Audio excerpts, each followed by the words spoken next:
Pastor piece Punitha செலோத் அவர்களை கொண்டு தேவன் அற்புதமாய் பேசினார். எனக்கு ஆச்சரியமா இருந்தது. அந்த வார்த்தைகள் நான் கேட்கும்போது எனக்கு ரொம்ப அது பிரயோஜனமாக இருந்தது, ரொம்ப எனக்கு ஆசீர்வாதமாக இருந்தது.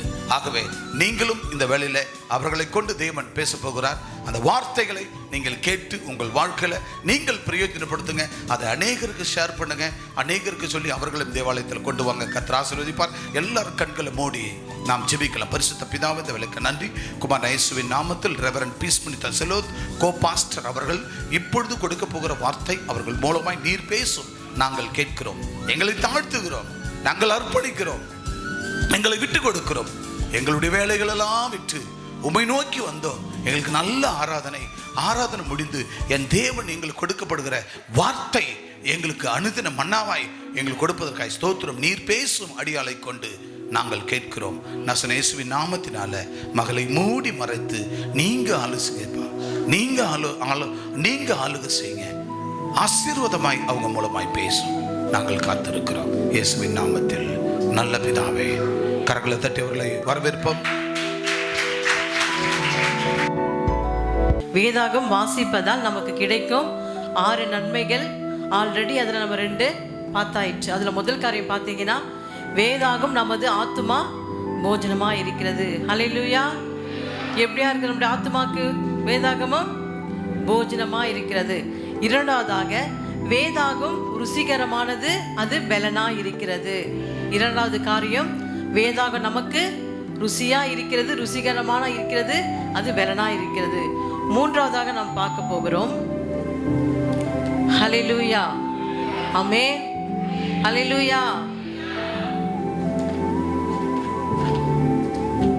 மூன்றாவது காரியம், அதுக்கு முன்பதாக வேதத்தை வாசித்து நாம் கடந்து செல்வோம். சங்கீதம் 119 97 47. சங்கீதம் 119 119 வசனம் 97 47 வாசிக்க கேட்போம்.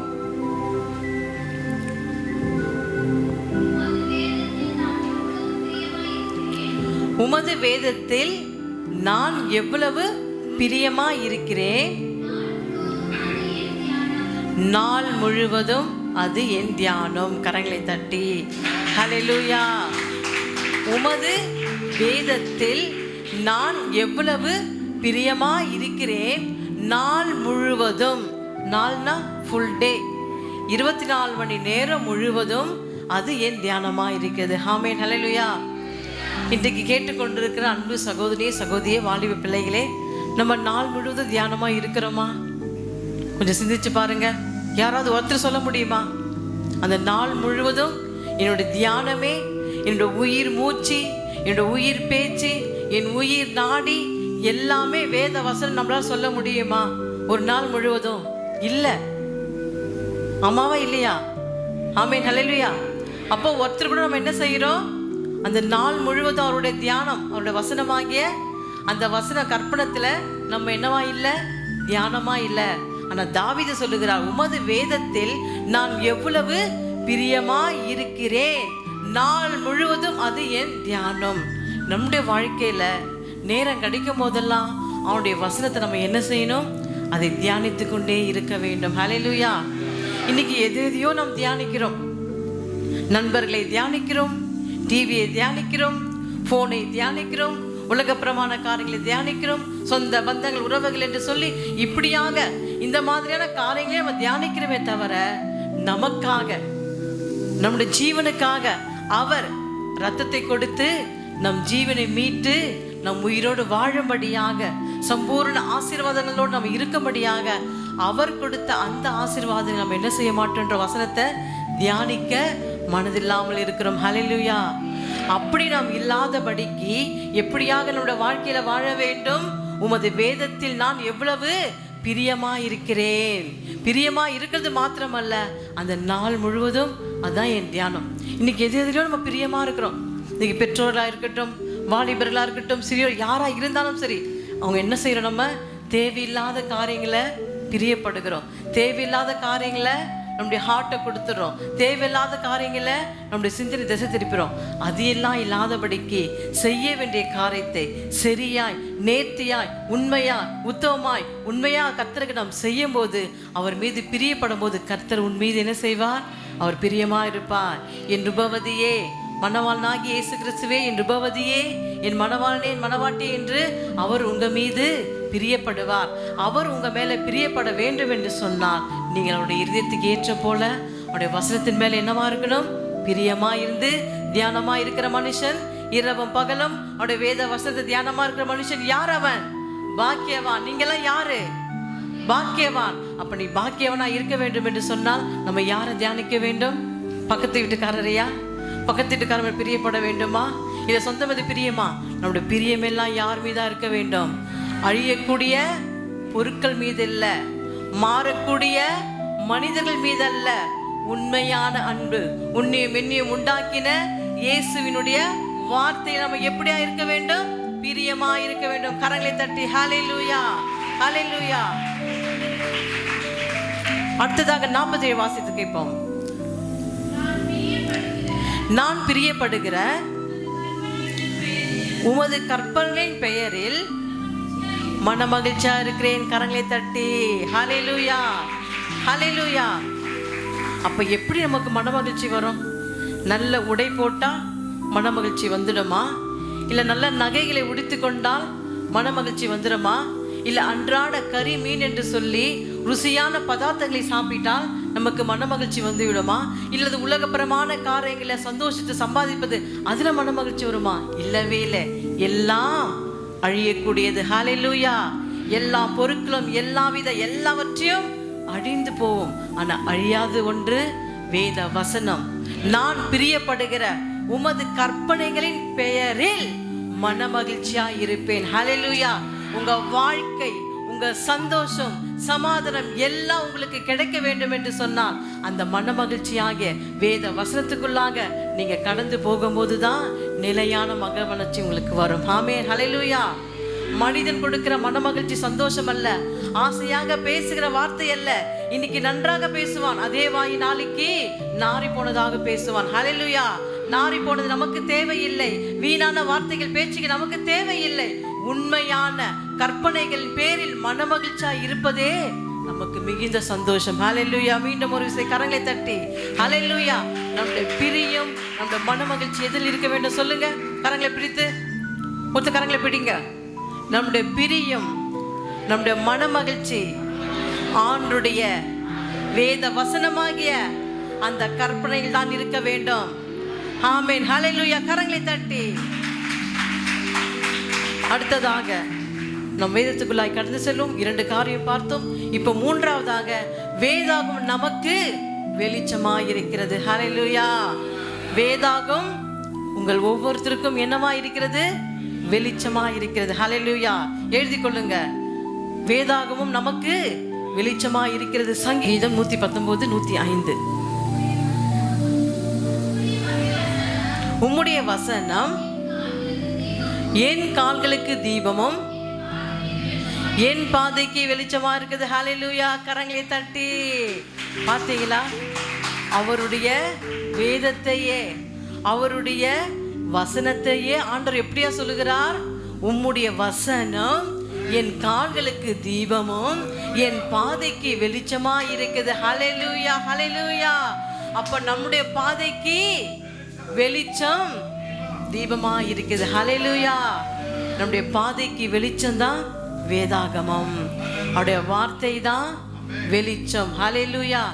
இன்னைக்கு அநேகருடைய வாழ்க்கையில நான் எந்த வழியிலே செல்வது, நான் எப்படி என் வாழ்க்கை போக போகிறது, எந்த வழியை நான் கடந்து போக போறேன் என்று இன்னைக்கு அநேகர் என்ன செய்வாங்க?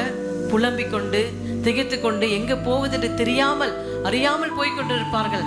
ஆனா கர்த்தருடைய வசனம் எப்படியா இருக்குது? உங்களுக்கு உங்க கால்களுக்கு தீபமா இருக்கிறது மாத்திரமல்ல, என் பாதைக்கு வெளிச்சமா இருக்குது. ஹல்லேலூயா. நம்முடைய வாழ்க்கை இருளான வாழ்க்கையிலிருந்து ஆண்டவர் நம்ம போகிற எல்லாவித பாதைகளிலும் எல்லாவித இடங்களிலும் ஆண்டவர் எப்படியா இருக்கார்? உங்களுக்கு அவர் வேதமா இருக்கிறார். ஹல்லேலூயா. உங்களுக்கு வெளிச்சமா இருக்கிறார். அவர் தான் வழிகாட்டி. நமக்கு வழிகாட்டுவது டீச்சர் அல்ல, பெற்றோர்கள் அல்ல, உறவுகள் அல்ல, உற்றார் அல்ல, ரத்தம் அல்ல, பந்தம் அல்ல, பாசம் அல்ல. இயேசு கிறிஸ்துவினாலே, அவரால், அவருடைய வார்த்தையாகிய, வேதமாகிய, வசனமாகிய, கற்பனாகிய இந்த வேதாகமே உனக்கு என்னவா இருக்கிறது? வழிகாட்டியா இருக்கிறது. ஹல்லேலூயா. நமக்கு வழி காட்ட வேண்டும் என்று சொன்னால் மனுஷனுடைய சொல்லை நாம் கேட்க கூடாது, மனுஷனுடைய ஆலோசனையில் நடக்கவே கூடாது. ஹல்லேலூயா. எப்போதும், எந்த நேரத்திலும், எந்த காலத்திலும், எந்த நிமிஷத்திலும், எப்போதும் நாம் என்ன செய்ய வேண்டும்? கர்த்தருடைய வசனத்துக்கு மாத்திரம் நாம் என்ன செய்ய வேண்டும்? செவிகளை சாய்க்க வேண்டும். அவருடைய வசனம் தான் நமக்கு என்னவா இருக்கிறது? வேத வாக்கா இருக்குது. ஹல்லேலூயா. இன்னைக்கு அநேகர் ஆண்டவரை அறியாதவர்கள், அல்லது சொந்தமா, பந்தமா, நண்பர்களா, உலகமா, யாராக இருந்தாலும் சரி, நம்ம என்ன செய்யறோம்? அவருடைய வார்த்தை நமக்கு வேத வாக்கா எடுத்துக்கொள்கிறோம். அவர் சொன்னா போதும்பா. மனைவி சொன்னா கூட கேட்க மாட்டாங்க, அப்பா அம்மா சொன்னா கூட கேட்க மாட்டாங்க. யாரோ 3வது நபர், 4வது நபர், அவர்கள் ஆண்டவர் அறியாதவர்கள், அவர்கள் சொல்லுகிற வார்த்தை அவர்களுக்கு எப்படியா இருக்கும்? தேனா இருக்கும், தேனில மதுரமா இருக்கும். அதுவே அவங்களுக்கு வேத வாக்கா இருக்கும். ஆனா அப்படி கேட்கிறவங்களோட வாழ்க்கை எப்படியா இருக்கும்? அது எங்கே கொண்டு போய்விடும்? பாதாளத்தில் கொண்டு போய்விடும். ஹல்லேலூயா. அது போகிற வழி பாதாளம். அது எங்க போகுது என்று தெரியாது. ஆனா கர்த்தர் சொல்லுகிறார், உன் வழிகளில், உன் பாதைகளில் ஆண்டுடைய வேத வசனமே இருக்கிறது. ஹல்லேலூயா. அந்த வேத வசனத்தை நீ பிடித்துக் கொள்ளும் போது, அந்த வேத வசனத்தை நீ செவிகளை சாய்த்துக் கொள்ளும் போது, அந்த வேத வசனத்திற்கு ஆலோசனைக்கு நீ செவி கொடுக்கும் போது, உங்க பாதை எப்படியா இருக்கும்? வேதமாக, வெளிச்சமாக. அதை எல்லாவற்றையும் ஆண்டவர் மாற்றுவார். ஆண்டவர் சொல்றார், கொந்தளிக்கும் கடலிலே, பொங்கும் புயல் காற்றிலே, சிக்குண்ட கப்பலுக்கு எப்படி துருவ நட்சத்திரம் வழிகாட்டுகிறதோ. மீண்டும் நான் வாசிக்கிறேன். கொந்தளிக்கும் கடலிலே, பொங்கும் புயல் காற்றிலே, சிக்குண்ட கப்பலுக்கு எப்படி ஒரு துருவ நட்சத்திரம் வழிகாட்டுகிறதோ, அப்படியாக அதை காட்டிலும் உங்களுடைய வழி தேவனுடைய வெளிச்சமா இருக்குது. ஹல்லேலூயா. உங்களுடைய வழிகாட்டுகிற வழி எது? வழிகாட்டுகிற வழி வேத வசனம். அந்த வசனத்தின் மூலமாக தான் உங்கள் வாழ்க்கை முழுவதுமாக ஆண்டவர் வெளிச்சமாக மாற்றுகிறார். நீ எந்த பாதையில போக வேண்டும் என்று தெரியாமல் இருக்கலாம். எப்படி நான் படிக்க போகிறேன், என் திருமண காரியங்கள் முடிந்து எப்படி என்னோட வாழ்க்கை போக போகுது என்று புலம்பிக் கொண்டு, அழுது கொண்டு, திகைத்து கொண்டிருக்கலாம். ஆனா கர்த்தர் உங்களை பார்த்து சொல்லுகிறார், நீ எதை குறித்தும் கலங்க வேண்டாம். என்னுடைய வசனத்தை தியானித்துக்கொள். என் வசனமாகிய வேத வாக்கியங்களை, ஆலோசனை நீ முழுமையாய் நம்பும் போது, முழுமையாக நீ பெற்றுக்கொள்ளும் போது, உங்களுக்கு வழிகாட்டியா இருக்கிற வேத வசனமே வேத வெளிச்சமா இருக்குது. ஹல்லேலூயா. கரங்களை தட்டி ஹல்லேலூயா, ஹல்லேலூயா. ஆமா, ஒவ்வொரு தேவனுடைய வசனம் நமக்கு வழிகாட்டியா இருக்குதுல. வாசிக்க கேட்போம். 2 பேதுரு 1:19. 2 பேதுரு 1:19.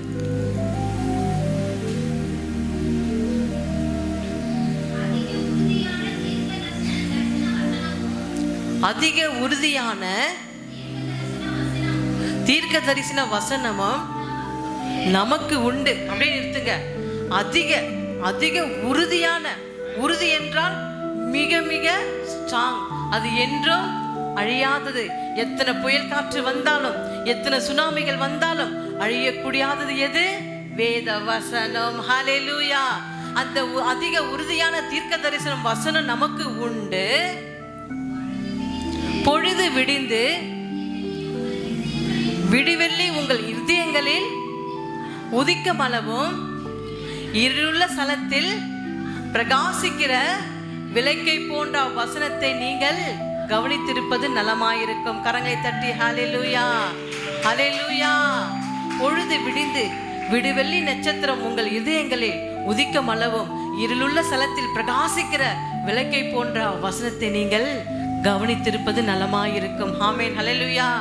நம்முடைய பாதையாக இருக்கட்டும், நம் போகிற இடமாக இருக்கட்டும், அது கரடு முழுமையா இருந்தாலும் சரி, அது பாறையாக இருந்தாலும் சரி, அது முற்றல் இடமா இருந்தாலும் சரி, நீங்க போகிற பாதை சரியாய் ஆண்டவர் நடத்த வேண்டும் என்று சொன்னால் ஆண்டவருடைய வசனத்தை நீங்கள் படிக்க வேண்டும். அவனுடைய வசனத்துக்கு நீங்கள் செவி சாய்க்க வேண்டும். அவனுடைய வசனத்துக்கு நீங்கள் பயப்பட வேண்டும். ஹல்லேலூயா. டீச்சருக்கு பயப்படுறோம், அம்மா அப்பாவுக்கு பயப்படுறோம், அதிகாரிக்கு பயப்படுறோம், யாராருக்கோ பயப்படுறோம். ஆனா உன்னை வெண்ணியை உண்டாக்கின அவரிடத்துல வருகிற ஆசீர்வாதத்துக்காக நம்ம என்ன செய்ய மாட்டேன்றோம்? பயப்பட மனதில்லாமல் இருக்கிறோம். ஹல்லேலூயா. அப்படி இல்லாதபடிக்கு அவருடைய வசனமாகிய அந்த கற்பனைகளுக்கு நம்ம கீழ்ப்படிந்து பயந்து நடக்கும் பொழுது பொழுது விடுந்து விடுவெள்ளி உங்கள் இருதயங்களில் உதிக்க மலவும் இருளுள்ள ஸ்தலத்தில் பிரகாசிக்கிற இருளான இடத்துல ஒரு வெளிச்சம் வந்து அது எப்படி பிரைட்டா இருக்கும், அது ரொம்ப சந்தோஷமா இருக்கும். அப்படியாக நம்முடைய வாழ்க்கை பிரைட்டா மாற வேண்டும் என்று சொன்னால், நம்முடைய வாழ்க்கை இருதயம் எல்லாம் பிரைட்டா வெளிச்சமா இருக்க வேண்டும் என்று சொன்னால், உதிக்க மலவும் இருளுள்ள ஸ்தலத்தில் பிரகாசிக்கிற விளக்கை போன்ற வசனத்தை கவனித்து இருப்பதே நலம். ஹல்லேலூயா. நீங்கள் வசனத்தை கவனிக்க வேண்டும். அதில் என்ன வார்த்தை இருக்குது என்று ஒவ்வொரு நாளும் கவனித்து கவனித்து அந்த ஆலோசனையாகிய அந்த வசனத்தை நம்ம பெற்றுக்கொள்ளும் போது, அதை எடுத்துக்கொள்ளும் போது, பெற்றுக்கொள்ளும் போது கர்த்தர் என்ன செய்வார்? உங்க வாழ்க்கையே உங்க பாதையே வெளிச்சமாக மாற்றுவார். இனி உன் வாழ்க்கையில் இருள் இல்லை. ஹல்லேலூயா. கரங்களை தட்டி. இனி உங்க வாழ்க்கையில் இருளே இல்லை. உங்க வாழ்க்கை முழுவதும் என்னவா இருக்குது? நீ நடக்கிற பாதையிலே அது பாம்பாக வந்தாலும் தேனாக வந்தாலும் எதுவாக வந்தாலும் சரி, அதை கர்த்தர் நிர்மலமாக்கி உங்க வாழ்க்கையை பிரைட்டாக மாற்றுவார், வெளிச்சமாக மாற்றுவார். வெளிச்சமாகிய அந்த வசனம் தான் உங்களுக்கு வெளிச்சம். வேதாகம் தான் உன் வாழ்க்கைக்கு வெளிச்சம். வேதாகம் பட்டயம் தான் உங்களுக்கு அது வெளிச்சமா இருக்குது. ஹல்லேலூயா. ஹல்லேலூயா. பாதைக்கு தீபம் பேதைக்கு வெளிச்சம் உந்தன் வசனமே. ஆற்றல் மிக்கது ஜீவனுள்ளது உந்தன் அருள் வாக்கு. சொல்லுவோமா சேர்ந்து? பாதைக்கு தீபம் பேதைக்கு வெளிச்சம் உந்தன் வசனமே. ஆற்றல் மிக்கது ஜீவனுள்ளது உந்தன் அருள் வாக்கு. நம்பிக்கைக்கு உரியவரே நம்பி வந்தே உம் சமூகம் நம்புகிறே உம் வசனம். நம்பிக்கைக்கு உரியவரே நம்பி வந்தே உம் வசனம் நம்புகிறே உம் வசனம். சொந்த ஆற்றலை நம்பவில்லை தந்தை உம்மையே சார்ந்து விட்டே. சொல்லுங்க. சொந்த ஆற்றலை நம்பவில்லை தந்தை உம்மையே சார்ந்து விட்டே. வாக்குத்தத்தம் செய்பவரை வாழ்க்கையெல்லாம் வார்த்தையாலே. வாக்குத்தத்தம் செய்தவரே வாழ்க்கையெல்லாம் வார்த்தைதானே. சொல்லுங்க. பாதைக்கு தீபம் பேதைக்கு வெளிச்சம் உந்தன் வசனமே. ஆற்றல் மிக்கது ஜீவனுள்ளது உந்தன் அருள்வாக்கு. நம்பிக்கைக்கு உரியவரே நம்பி வந்தேன் உம் கிருபை நம்புகிறேன் உம் வசனம். நம்பிக்கைக்கு உரியவரே. கரங்களை தட்டி. ஹல்லேலூயா. நம்முடைய பாதைக்கு எப்படியா இருக்கிறார்? அவருடைய வேதம் வெளிச்சமா இருக்கிறது. அவர்தான் எல்லாமே. அவர்தான் அருள் வாக்கு. வாக்கு என்றாலே நமக்கு வேதனுடைய அருள் வாக்கு தான். நமக்கு எல்லாமே அவர்தான். அந்த வசனத்தை நம்ம படிக்க படிக்க உங்க வாழ்க்கையை கர்த்தர், உங்க பாதையான இருளான வாழ்க்கையை கர்த்தர் என்ன செய்வார்? வெளிச்சமாக மாற்றுவார். ஹல்லேலூயா. அதிலே நாம் வாசிக்க கேட்போம். நீதிமொழிகள் 4:18.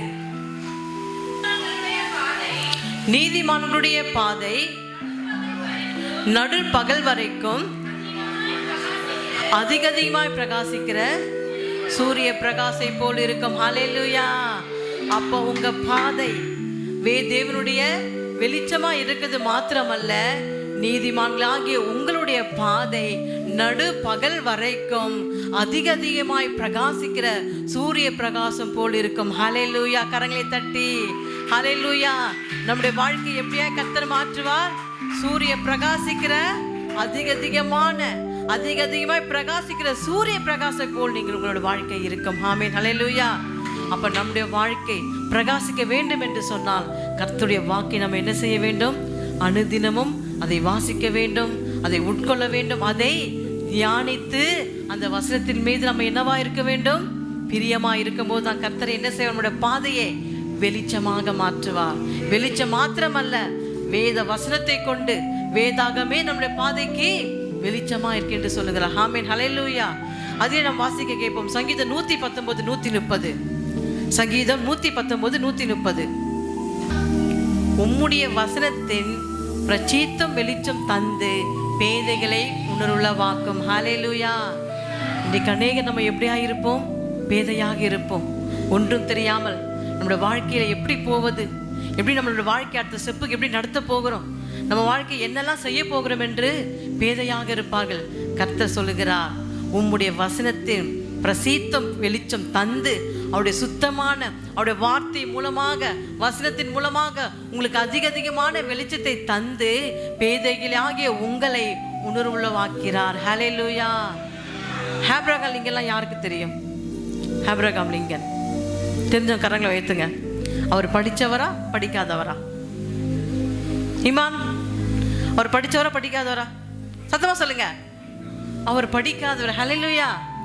ஆபிரகாம் லிங்கன் சொல்லுவாங்களா, மழைக்கு கூட ஸ்கூல்ல போய் ஒதுங்கலன்னு சொல்லுவாங்க. அதே போலதான் ஆபிரகாம் லிங்கன் அவருக்கு பள்ளிக்கு செல்லவே இல்லை. ஆமென், ஹல்லேலூயா. அவர் படிக்காத ஒரு பேதை. ஆமென், ஹல்லேலூயா. அப்ப படிக்காத பேதையா இருந்த அவர் என்ன செய்தார்னா, காடுகளிலே மரங்களை வெட்டி தலைமையில் சுமந்து கொண்டு அதை விற்று அவர் பிழைப்பு ஊட்டினார். ஆமென். அதை விற்று அவர் போஜனம் அருந்தினார். அப்படியாக அவரோட வாழ்க்கை அப்படியாக தான் போச்சு. ஆனா அவர் என்ன செய்யல? அவருடைய வார்த்தை எப்போதும் அவர் கரத்தில் உள்ளது. ஹல்லேலூயா. கரங்களை தட்டி. ஆபிரகாம் லிங்கன் படிக்காத ஒரு பேதையாக இருந்தாலும் ஆனா அதை எதை பிடித்து கொண்டார்? அவர் பள்ளிக்கு செல்லவில்லை, அவர் டாக்டர் படிக்கவில்லை, அவர் ஆர்ட் சயின்ஸ் படிக்கவில்லை, ஒன்றுமே படிக்காத அவர் கரங்களில் உள்ளது எது? வேதாகமாகிய இந்த பட்டயத்தை எப்போது நடக்கும் போதும் போகும்போதும் வரும்போதெல்லாம் அந்த வேதாகமத்தை என்ன செய்தார்? அவர் படித்து கொண்டே சென்றார். ஹல்லேலூயா. அவர் படிக்க படிக்க அதை வேதத்தை வாசிக்க வாசிக்க அவர் எங்கே கொண்டு போய் விட்டது? உயர்வான இடங்களில், மேன்மையான இடங்கள். அதுவும் எந்த இடம்? அமெரிக்கா, புகழ் பெற்ற அமெரிக்க ஐக்கிய நாடுகளிலே அவர் ஜனாதிபதியாக புகழ் பெற்றார். கரங்களை தட்டி ஹல்லேலூயா, ஹல்லேலூயா. இது சொல்ல முடியாத அதிசயம். பேதையாக இருக்கிற அவரை கர்த்தர் எப்படியாக அந்த ஐக்கிய நாட்டுக்கே, அந்த அமெரிக்கா தேசத்துக்கே ஜனாதிபதியாக நிறுத்தினார் என்று சொன்னார். இங்கே அமர்ந்து கொண்டு கேட்டுக்கொண்டிருக்கிற உங்களையும் கர்த்தர் அப்படியாக செய்வார். ஹல்லேலூயா. நீ பேதை என்று கலங்க வேண்டாம். எனக்கு ஒன்றும் தெரியல, எனக்கு வேதத்தை வாசிக்க முடியல, எனக்கு ஜெபிக்க தெரியல, எனக்கு படிக்க தெரியல, இந்த குடும்பத்தை எப்படி நடத்துவது, என் பாதை எப்படியா இருக்கும் என்று கலங்கி கொண்டு தவித்திருக்கலாம். ஆனால் கர்த்தர் உங்களை பார்த்து சொல்லுகிறார், ஆபிரகாம் லிங்கனை கர்த்தர் எப்படியாக உயர்த்தினாரோ அவர் செய்ததெல்லாம் சும்மா இல்லை, அக்கம் பக்கம் பேசிட்டு இல்லை, தேவையில்லாத காரியங்கள் அவர் இடம் கொடுக்கவில்லை. எப்போதும் எந்த காலத்திலும் எந்த நேரத்திலும் எப்போதும் என்ன செய்தார்? வேதாகமத்தை படித்து கொண்டே இருந்தார். அவர் எப்போதும் அவருடைய பாக்கெட்ல வேதாகம் மட்டும்தான் இருந்தது. இன்னைக்கு நம்ம பாக்கெட்ல வேதாகம் இருக்கா? நம்ம போகிற வேதாகம் இருக்கா? ஸ்டைலில் பேக மாட்டிட்டு போறோம், பர்ஸ் எடுத்துட்டு போறோமே தவிர வேதாகம் கருத்துல இருக்குதா?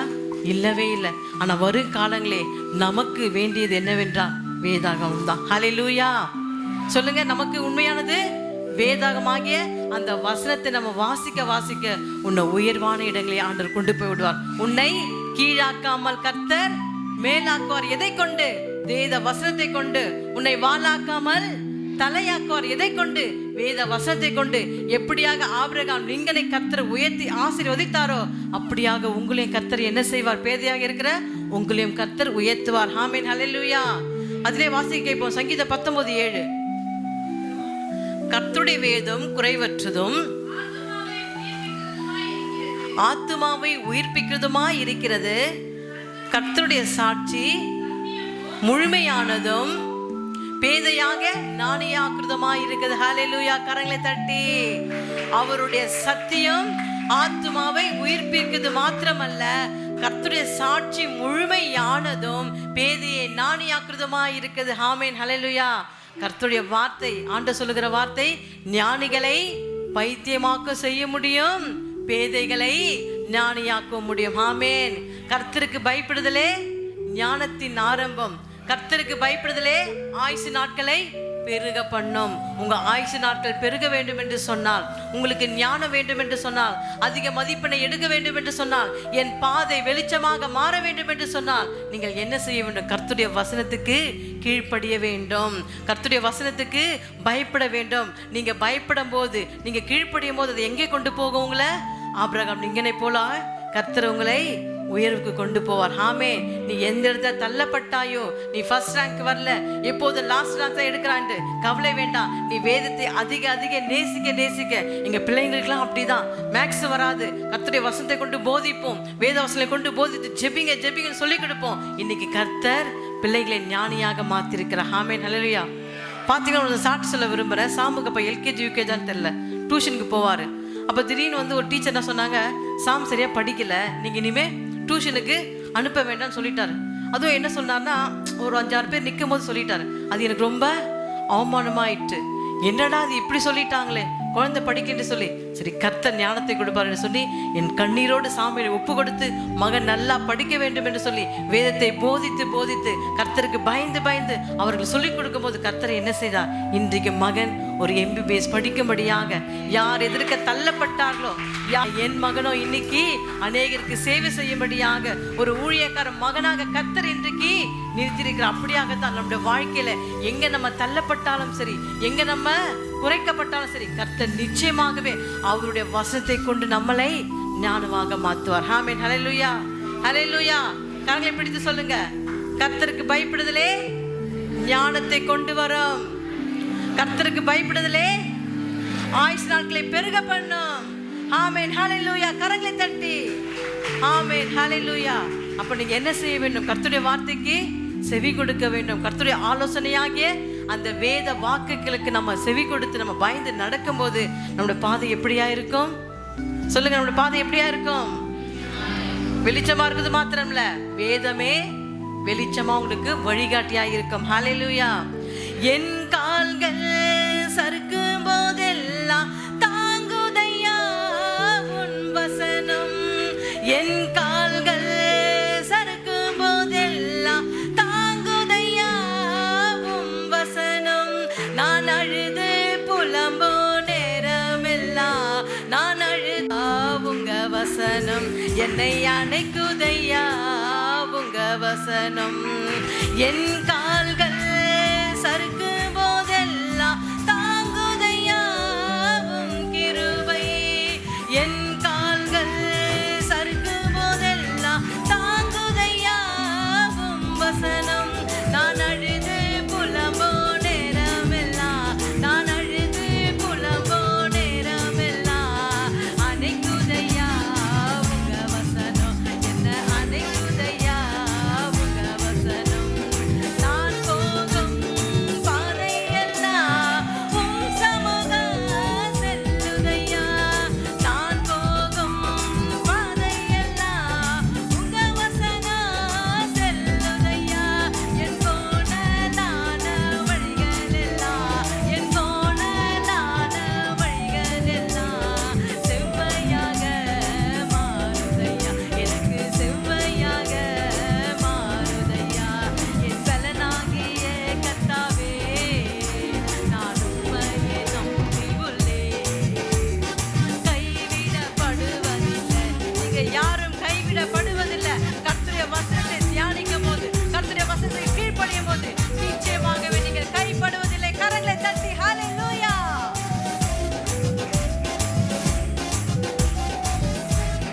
ஹல்லேலூயா. உங்க கோணலான வழிகள் ஆண்டவர் வசனத்தை கொண்டு வேத வசனமாகிய அந்த வெளிச்சத்தின் மூலமாக உங்களோட பாதையை என்ன செய்வார்? செவைப்படுத்துவார். ஹல்லேலூயா. ஹல்லேலூயா. ஆமென். ஹல்லேலூயா. வேதாகம் நமக்கு என்னவா இருக்கிறது? நம்முடைய பாதைக்கு வெளிச்சமா இருக்கிறது. 4வதாக பார்க்க போகிறோம், வேதாகம் நமது வாழ்க்கையை சுத்திகரிக்கிறது. 3வது என்ன பார்த்தோம்? வேதாகம் நமக்கு வெளிச்சமா இருக்கிற நம்முடைய வாழ்க்கைக்கு, ஒவ்வொருடைய வாழ்க்கைக்கு அது வேத வசனமாக வெளிச்சமா இருக்கிறது. அடுத்ததாக நான்காவதாக வேதாகம் நம்முடைய வாழ்க்கையை சுத்திகரிக்கிறது. ஹல்லேலூயா. வாசிக்க கேட்போம். சங்கீதம் 119:9. சங்கீதம் 119:9. வாலிபன் தன் வழியே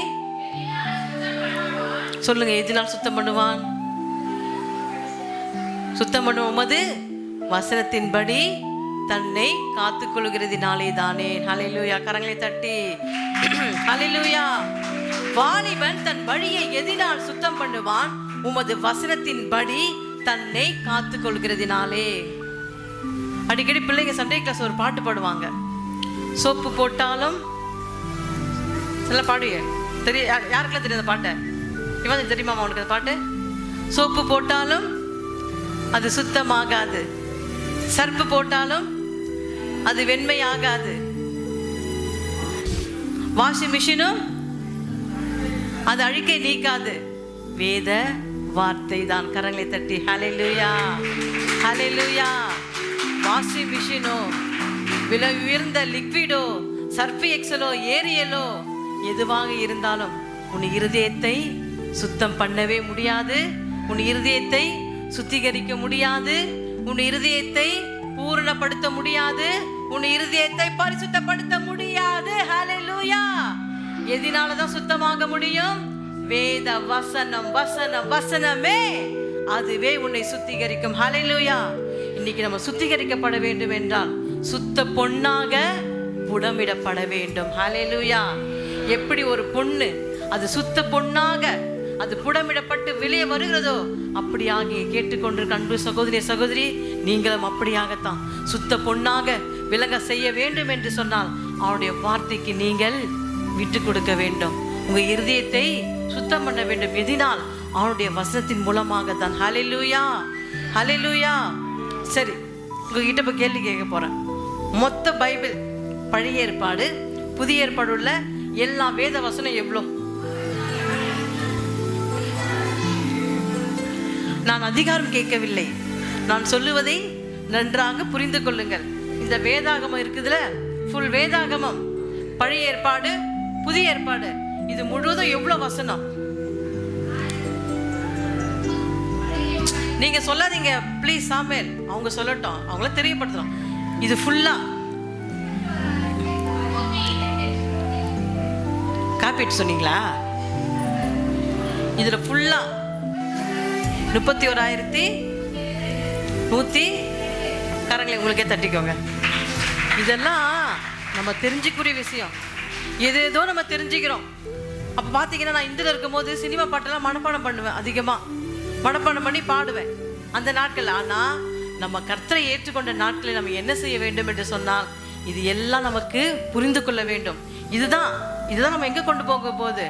பரலோகம் கொண்டு போகுது. ஆமென், ஹல்லேலூயா. எல்லாம் தெரிஞ்சுக்க, எல்லாம் சொல்லுங்க. 31,102 வசனங்கள் இருக்கிறது. ஒரு நாளைக்கு நீங்கள் 3 அதிகாரம் படித்தாலே, எத்தனை அதிகாரம்? 3 அதிகாரம் படித்தாலே ஒரு வருஷத்துல முடிக்கலாமா? ஆமாவா இல்லையா? லோகேஸ்வரி சொல்லுமா, சுமித்ரா சொல்லுமா, நான்சி 7 சொல்லுங்க. முடிக்கலாமா இல்லையா? முடிக்கிறாங்க. ஆமென், ஹல்லேலூயா.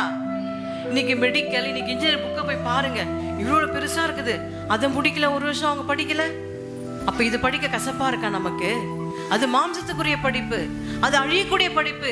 இது என்றைக்கும் எப்போதும் அழியக்கூடியாத ஒரு வேத வசனம். அது அழிக்க முடியாது, யாராலும் அழிக்க முடியாது. ஏனென்றால் அவர் தான் இயேசு, இயேசு தான் வார்த்தை, வார்த்தை இயேசு, இயேசுவாக வார்த்தை நமக்கு ஆண்டவர் கொடுத்திருக்கிறார். ஆமென், ஹல்லேலூயா. அப்ப இந்த வேத வசனம் 31,102 வசனங்களை 3 அதிகாரமாக நம்ம தினந்தோறும் வாசித்தோம் என்று சொன்னால் ஒரு வருடத்துல நிச்சயமாகவே முடித்து விடலாம். சரி, இது முதல் முடிஞ்சது. 2வது, பழைய ஏற்பாடு புதிய ஏற்பாடு உள்ள மொத்த அதிகாரம் எவ்வளோ? மொத்த அதிகாரம் 66 சொல்லிடாதீங்க. இப்ப ஆதியாகமத்துல 50 இருக்கும், யாத்திராக 50 இருக்கும். அந்த மாதிரி புதிய ஏற்பாடும் பழைய ஏற்பாடும் சேர்ந்த மொத்த அதிகாரம் எத்தனை? 1000 கிட்ட வந்துட்டீங்க. இன்னும் கொஞ்சம் தெரிஞ்சவங்க சொல்லுங்க. மொத்த அதிகாரம் நம்ம தெரிஞ்சிக்கக்கூடிய விஷயம். சரி, நான் சொல்றேன். பழைய ஏற்பாடு எழுதி கொள்ளுங்க. பழைய ஏற்பாடு மொத்த அதிகாரம் 929. 929 929. இது பழைய ஏற்பாடுடைய அதிகாரம். புதிய ஏற்பாடு அதிகாரம் 260. மொத்த சேர்த்தா 1189. ஆமென், ஹல்லேலூயா. நீங்கள் சாதாரண நினச்சிடாதீங்க நாங்கள் நெட்டில் பார்த்து எடுத்தோம், அதெல்லாம் கிடையவே கிடையாது. மணிக்கணக்கில் உட்கார்ந்து இந்த அதிகாரங்கள் வசனங்களை எல்லாவற்றையும் நாங்கள் தியானித்து சொல்கிறவங்க கிட்ட. ஆமென், ஹல்லேலூயா. இப்படியாக தான் இன்னைக்கு ரிசர்ச் பண்ணுறாங்க. இன்னைக்கு எது நம்ம தியானிக்கிறோம் அதை காட்டிலும் வேத வசனத்தை நம்ம தியானிக்கும் போது நம்முடைய இருதயம் என்னவாகும்? சுத்தமாகும். சர்ப்பு போட்டாலும் அது சுத்தமாகாது, எந்த லிக்விடும் சுத்தமாகாது. வேத வசனமே உன்னை சுத்திகரிக்கும், உன்னை சுத்த பொன்னாக விளங்க செய்யும், உனக்கு பரிபூர்ணப்படும், நீ பரிசுத்தமாகப்படுவாய். ஆமென், ஹல்லேலூயா. ஹல்லேலூயா. வாசிக்க கேட்போம். யோவான் 17:17. ஹல்லேலூயா. உம்முடைய சத்தியத்தினாலே அவர்களை பரிசுத்தமாக்கும், உம்முடைய வசனமே சத்தியம். யார் சொல்லுகிறது? இயேசு ஆகிய தேவன் பிதாவிடத்தில் சொல்லுகிறார், பிதாவே உம்முடைய சத்தியத்தினாலே அவர்களை பரிசுத்தமாக்கும், உம்முடைய வசனமே சத்தியம். இது உண்மை, இது பொய் அல்ல. அப்போ நம்முடைய இதயம் எப்படி தான் சுத்தமாக வேண்டும்? தேவனுடைய வசனம். சரி, ஒரு நாள் எத்தனை மணி நேரம்? 24 மணி நேரம். 8 மணி நேரம் தூங்குறோம், 8 மணி நேரம் வேலைக்கு போகிறோம், மீதி 8 மணி நேரம் இருக்குது. நீங்கள் எல்லாரும் இந்த 8 மணி நேரத்தில் எவ்வளோ மணி நேரம் ஜெபிக்கிறீங்க? எவ்வளோ மணி நேரம் வேதத்தை வாசிக்கிறீங்க? சொல்லுங்க. 8 மணி நேரம் மீதம் இருக்குது நமக்கு. காலையில் 4 மணி நேரம், ஈவினிங் 4 மணி நேரம். இந்த 8 மணி நேரத்தில் எத்தனை மணி நேரம் நீங்கள் பைபிள் படிக்கிறீங்க? அல்லது எத்தனை மணி நேரம் வேதத்தை வாசிக்கிறீங்க? சொல்லுங்க ஓப்பனா சொல்லுங்க. யாரும் அப்போ பைபிள் படிக்கலையா? அப்போ 4 மணி நேரம் வாசிப்பீங்க, 3/4 மணி நேரம் ஜெபம். கரங்களை தட்டுங்க. ஹல்லேலூயா. 1 மணி நேரம் வேற. அப்போ மற்றவங்க யாரும் ஜெபிக்கல, மற்றவங்க யாரும் வேதத்தை வாசிக்கல, அப்படி தானே? சொல்லுங்க உண்மையா. 1 hour அந்த பைபிள் ஸ்டடி போகிறோம், அது ஓகே. தனிப்பட்ட முறையில். அப்போ இன்னைக்கு அநேக பெண்கள் நீங்க என்ன செய்றீங்க? 8 மணி நேரத்தை டிவிக்கே கொடுக்குறீங்க. 8 மணி நேரம் இல்லை, 10 மணி நேரம், 12 மணி நேரத்தை என்ன பண்ணுறோம்? நம்ம டிவிக்கு ஓப்பன் பண்ணுறோம். மதியம் 1 மணிக்கு ஸ்டார்ட் பண்ணி சாயங்காலம் 6 மணிக்கு முடிக்கிறோம். மீண்டும் 7 மணிக்கு ஓப்பன் பண்ணி நைட்டு 11 மணிக்கு முடிக்கிறோம். அப்போ இப்படியாக நம்ம டிவியிலே நம்ம வாழ்க்கை கழித்தோம் என்று சொன்னால் நம்முடைய இருதயம், நம்முடைய வாழ்க்கை எப்படி சுத்திகரிக்க முடியும்? எப்படி நீங்கள் சுத்த பொண்ணாக விளங்க செய்ய முடியும்? நீங்களே சொல்லுங்கள். நீங்களே கேள்வி கேட்டுங்க, நீங்களே பதில் சொல்லுங்கள். ஆமென், ஹல்லேலூயா. இன்னைக்கு டிவி பார்க்குறீங்க, அதுவும் 1 மணி நேரம் இல்லை, 8 மணி நேரம் டிவிக்கு கொடுக்குறீங்க. நீங்கள் பெற்றோர்கள், நீங்கள் டிவி பார்க்குறீங்க இந்த பக்கம், அந்த பக்கம் பிள்ளைங்க என்ன பண்ணுறாங்க? அழகாக செல்ஃபோனை வச்சுக்கின்னு பல மணி நேரம் அதை வச்சு பார்க்குறாங்க. அது எவ்வளோ அவல நிலை. 8 மணி நேரம் ஆண்டவர் கொடுக்க வேண்டிய நேரத்தை நீ சாப்பிட்டால் அப்போ நமக்கு எப்படி ஆசீர்வாதம் வரும்? ஒரு வேலைக்கு போகாமல் வீட்டிலே படுத்திருந்தா சம்பாதிக்க முடியுமா? இல்லை சாப்பிட முடியுமா? இல்லை பள்ளிக்கோ காலேஜுக்கோ செல்லாமல் அடுத்த கிளாஸ் போக முடியுமா? இல்லை படிக்க முடியுமா? இல்லை பாஸ் பண்ண முடியுமா? அப்போ அதை காட்டிலும் நம்முடைய இருதயம், நம்முடைய வாழ்க்கை சுத்திகரிக்க வேண்டும் என்று சொன்னால் நம்ம அனுதினமும் வேதத்தை வாசிக்க வேண்டும். ஹல்லேலூயா. வேதத்தை படிக்க வேண்டும். நம்முடைய ஜெப வாழ்க்கை நமக்கு அதிகரிக்க வேண்டும், இன்க்ரீஸ் பண்ணணும். நாளுக்கு நாள் அதிகரிக்கணுமே தவிர குறைவுபட்டு நம்ம தள்ளப்படக்கூடாது. ஆமென், ஹல்லேலூயா. ஹல்லேலூயா. ஆமென், ஹல்லேலூயா. வெள்ளியை புடமிடும் போல் என்னை புடமிட்டி, வெள்ளியை புடமிடும் போல் என்னை புடமிட்டி, அதனால் நான் சுத்தமானேனே, பொன்னாக விளங்க செய்தீரே, அதனால் நான் சுத்தமானேனே, பொன்னாக விளங்க செய்யுமே. வெள்ளியை புடமிடும் போல் என்னை புடமிட்டி, வெள்ளியை புடமிடும் போல் என்னை புடமிட்டி, அதனால் நான் சுத்தமானேனே. எதினால்? வேத வசனத்தினால். சொன்னாக விளங்க செய்தீரே, சுத்த பொன்னாக, அதனால் நான் சுத்தமானேனே, பொன்னாக விளங்க செய்யுமே. உம்மை பாடாத நாட்களும் இல்லையே, உம்மை தேடாத நாட்கள்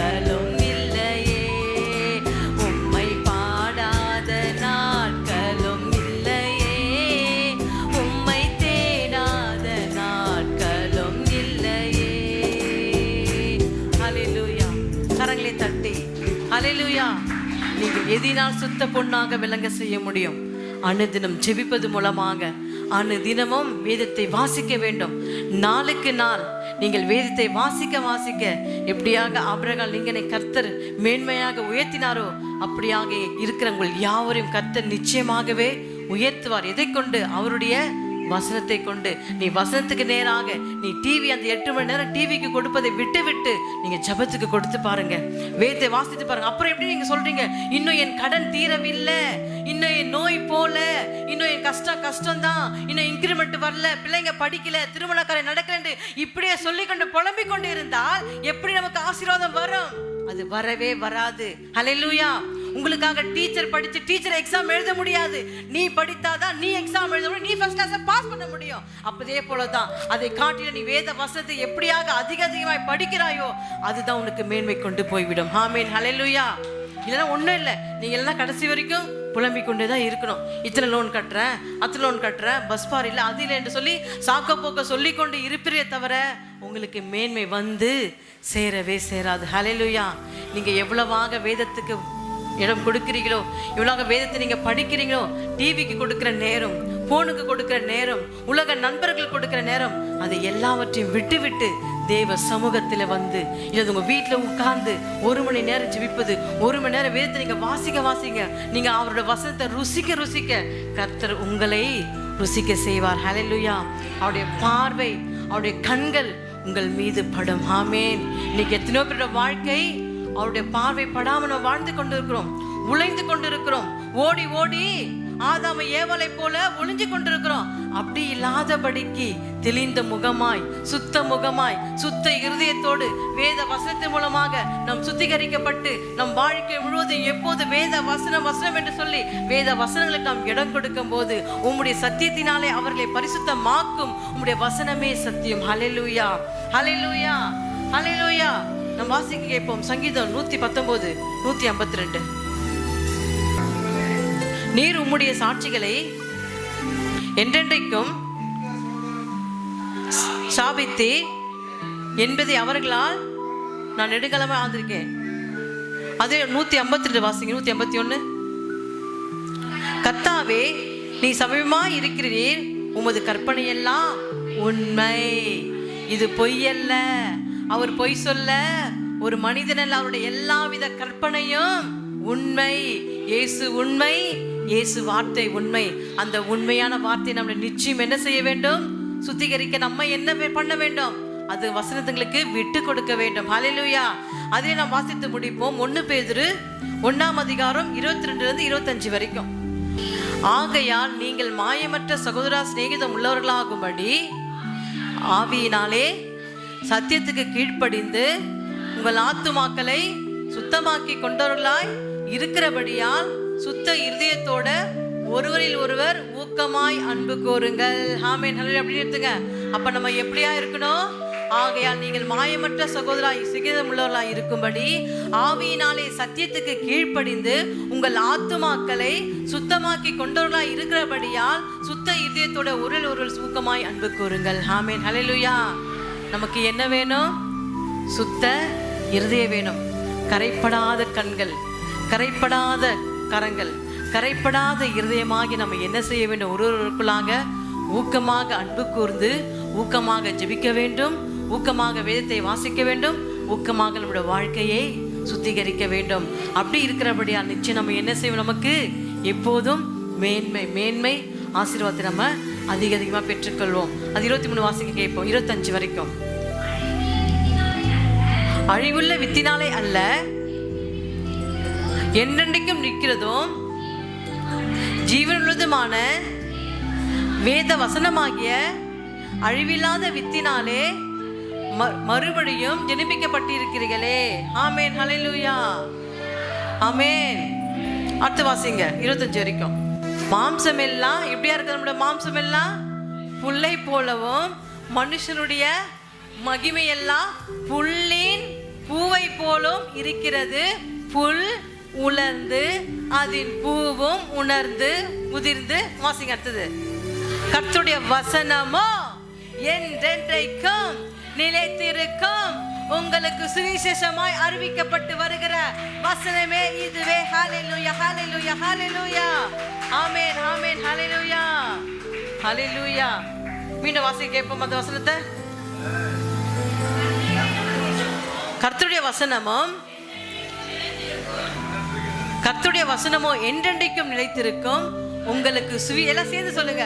உங்களுக்கு சுவிசேஷமாய் அறிவிக்கப்பட்டு வருகிற வசனமே இதுவே. ஹல்லேலூயா. புல் உலர்ந்து போகும், நம்முடைய சரீரம் அற்று போகும், ஆனா என்றென்றைக்கும் நிற்கிறது வேத வசனம். இந்த வசனம் தான் நம்முடைய வாழ்க்கைக்கு உயர்வு. இந்த வசனம் நம்முடைய வாழ்க்கைக்கு மேன்மை. இந்த வசனம் தான் நமக்கு எல்லாமே. இதை படிக்க படிக்க, இதை தியானிக்க தியானிக்க, இதை ருசிக்க ருசிக்க நம்ம வாழ்க்கை கர்த்தர் என்ன செய்வார்? உயர்த்து கொண்டே போவார். ஆமென், ஹல்லேலூயா. உங்கள் பாதை எங்கே போகிறது, உங்க திசை எங்கே போகுது, நீங்க கலங்க வேண்டாம், நீங்க தவிக்க வேண்டாம். கர்த்தருடைய வசனத்துக்கு முன்பாக நீங்க கடந்து போகும்போது அவருடைய சமூகமே நமக்கு முன்பாக கடந்து போகும். ஹல்லேலூயா. அவருடைய தேவ தூதரை கொண்டு நமக்கு அவர் பாளையம் இறங்குவார். நீ போகிற இடமெல்லாம் உன் தேவனாகிய கர்த்தரையே நினைத்துக்கொள். எப்போதும் அவருடைய வசனத்தையே நினைத்து கொண்டு நீ போகும்போது நிச்சயமாக உங்க வாழ்க்கையை கர்த்தர் எல்லாவற்றையும் அவர் செய்ய வல்லவரா இருக்க. ஹல்லேலூயா, ஹல்லேலூயா, ஹல்லேலூயா. பொன்னாலும் பூவாலும் அலங்கரித்தாலும், வண்ண வண்ண ஆடைகளை நீ அணிந்தாலும், பொன்னாலும் பூவாலும் அலங்கரித்தாலும், வண்ண வண்ண ஆடைகளை நீ அணிந்தாலும், பூவாலை மேடையிட்டு புத்தாடை போத்தி, பூவாலை மேடையிட்டு புத்தாடை போத்தி, புழுக்களுக்கு இணையாக புழுதியிலே புழுத்திடுவாய், புழுக்களுக்கு இணையாக புழுதியிலே புழுத்திடுவாய். மனிதா மனிதா, மானிட வாழ்வு நிலைப்பதில்லையே. நிஜமே நிஜமே, பாவத்தின் சம்பளம் மரணமே. மண்ணாசை பொன்னாசை பெண்ணாசையாலே, உன்னாசை உலக வாழ்வு முடியும் தன்னாலே. பொன்னாசை பெண்ணாசை மண்ணாசை, உன்னாசை உலக வாழ்வு முடியும் தன்னாலே முடிஞ்சிடும். பாவம் உன்னை தொடர்ந்து பிடிக்கும் பின்னாலே, பாவம் உன்னை தொடர்ந்து பிடிக்கும் பின்னாலே, பாவம் உன்னை தொடர்ந்து பிடிக்கும் பின்னாலே, என்னாலும் இயேசுவெல்லாம் உனக்கொரு வாழ்வில்லையே. என்னாலும் இயேசுவெல்லாம் உனக்கொரு வாழ்வில்லையே. மனிதா மனிதா, மானிட வாழ்வு நிலைப்பதில்லையே. நிஜமே நிஜமே, பாவத்தின் சம்பளம் மரணமே. தாலூட்டி பாலூட்டிய அன்னை அழுதாலும், தோள் மீது சுமந்து வளர்த்த தந்தை தடுத்தாலும், பாலூட்டி சோறூட்டிய அன்னை அழுதாலும், தோள் மீது சுமந்து வளர்த்த தந்தை தடுத்தாலும், தாரமாக வந்தவர் மார்பில் சாழ்ந்தழுதாலும், தாரவர வந்தவர் மார்பில் சாழ்ந்தழுதாலும், பெற்றெடுத்த பெண்ணும் பிள்ளையும் புரண்டு புரண்டு அழுதாலும், மனிதா மனிதா, மானிட வாழ்வு நிலைப்பதில்லையே. நிஜமே நிஜமே, பாவத்தின் சம்பளம் மரணமே. ஹல்லேலூயா. கரங்களை தட்டி. நம்முடைய சரீரம் அழியக்கூடியது, நம்முடைய ஆத்மா மாத்திரம்தான். நீங்க பரலோகம் சென்று என்று சொன்னால் கர்த்தர் உங்களை பார்த்து கேட்பது, மகளே நீ எவ்வளோ சொத்துக்கள் வாங்கினாய், எவ்வளோ பணங்கள் சம்பாதித்தாய், எவ்வளோ வீடு கட்டினாய், எவ்வளோ நகைகளை வாங்கினாய் என்று சொல்லி அதே கர்த்தர் உங்களிடத்துல கேட்க மாட்டார். நீ எவ்வளோ நேரம் ஜெபித்தாய், எவ்வளோ நேரம் வேதத்தை வாசித்தாய், எத்தனை பேருக்கு சுவிசேஷம் சொன்னாய், நீ பாவத்தில் இருந்தாயே, உனக்கு ஒரு ஆத்மா தேவைப்பட்டதே. இன்னைக்கு எத்தனை ஆத்மா பாவத்தில் அழிந்து கொண்டிருக்கிறார்கள், அவருக்கு சொல்ல உனக்கு மனதில்லை, நிர்வாகம் இல்லை, திராணி இல்லை. அப்படி என்று கர்த்தர் ஒவ்வொருவரையும் பார்த்து கேட்பார். ஹல்லேலூயா, ஆமென். நிச்சயம் கேட்பார். நீ எவ்வளவு சொத்தி சேர்த்து கேட்க மாட்டார். ஜீவ புத்தகத்துல முதலாவது நம்முடைய பெயர் எழுதப்பட்டிருக்கா என்று அதை நாம் கவனித்து பார்க்க வேண்டும். அதை நம்ம யோசிக்க வேண்டும். என்னுடைய பெயர் ஜீவ புத்தகத்தில் எழுதாயிற்றா? நான் கரெக்டாக ஆலயத்துக்கு வருகிறேனா? கரெக்டாக ஆண்டு கொடுக்க வேண்டிய காரியத்தை கொடுக்குறேனா? நேரத்தை கொடுக்குறேனா? வேதத்தை வாசிக்கணும்? குடும்பத்தை மீது அன்பா இருக்கா? எல்லாவற்றையும் நம்ம என்ன செய்ய வேண்டும்? நிதானித்து அறிய வேண்டும். அவர்கிட்ட ஞானத்தை பெற்றுக்கொள்ள வேண்டும். யாரும் பேதை அல்ல, அவர் ஏற்றுக்கொண்ட அனைவரும் ஞானவான்கள். அவருடைய வார்த்தை நமக்குள்ள வர வர நீ பேதையாக இருந்திருக்கலாம், நீ எப்படியோ வாழ்ந்திருக்கலாம் உன் வாழ்க்கை. ஆனா வேத வசனத்துக்கு நீ கீழ்ப்படிந்து உன்னை இதயத்தை சுத்தமாக்கி கொண்டு வேத வசனங்களை உட்கொள்ள வாசிக்க வாசிக்க ஜெபிக்க ஜெபிக்க கர்த்தர் என்ன செய்வார்? எல்லாம் அறியாததும் எட்டாவதுமான பெரிய காரியத்தை உங்களுக்கு கர்த்தர் அறிவிப்பார். ஹல்லேலூயா. உங்களுக்கு ஞானத்தை கொடுப்பார். நீ போக வேண்டிய தூரம் வெகு தூரம் என்று சொல்லி உன் வழியை செவப்படுத்தி உன் பாதைகளை சுத்தமாக்கி அதை பரிசுத்தப்படுத்துவார். ஆமென். ஹல்லேலூயா.